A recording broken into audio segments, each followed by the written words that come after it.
Alright, welcome back. In this video, we're going to talk about due process and the right to privacy. Let's do it.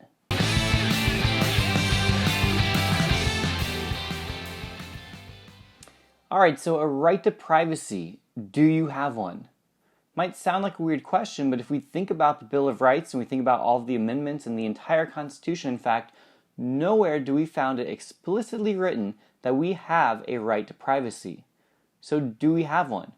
Again, most people probably instinctively would say, yes, of course we have a right to privacy. And the Supreme Court decided that there is, in fact, a right to privacy, but they didn't do that until 1965 in a case called Griswold versus Connecticut. In that case, they decided that if you look at several amendments and kind of add them up together, that it implies that there is a right to privacy. So they looked at things like the First Amendment, which allows us to assemble or associate with people we want to. Like, well, that implies you can not associate with other people. The Third Amendment protects us from quartering troops in our house if we don't want them there. So again, privacy is there.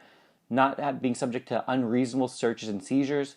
We have a reasonable expectation of privacy. The Fifth Amendment talking about property.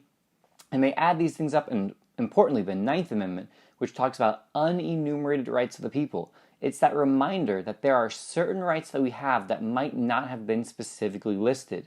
And so they use the First, Third, Fifth, and Ninth Amendments, and then the 14th Amendment to apply it to the states through incorporation, and they say we have a right of privacy.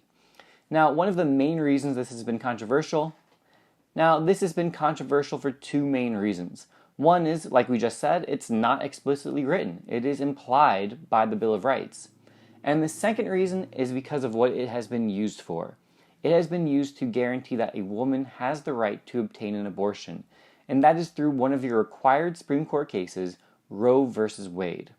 Now again, obviously the point of this video and in this class is not to debate whether or not Roe versus Wade was correctly decided or to talk about that pro-choice versus pro-life side, but rather to see why that right exists.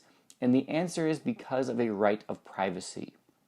So this is controversial because it's not in the Constitution and because it's been used for abortion rights, which obviously a portion of the country disagrees with quite strongly at times. So that's the main takeaway for this topic right now. Again, considering that debate about whether or not it exists and then how it should be applied. Till next time though, this has been a La Money production. Thanks again for watching this video. Make sure you hit that like button for me if this video helped you. Subscribe if you haven't already. I'll see you guys in the next video.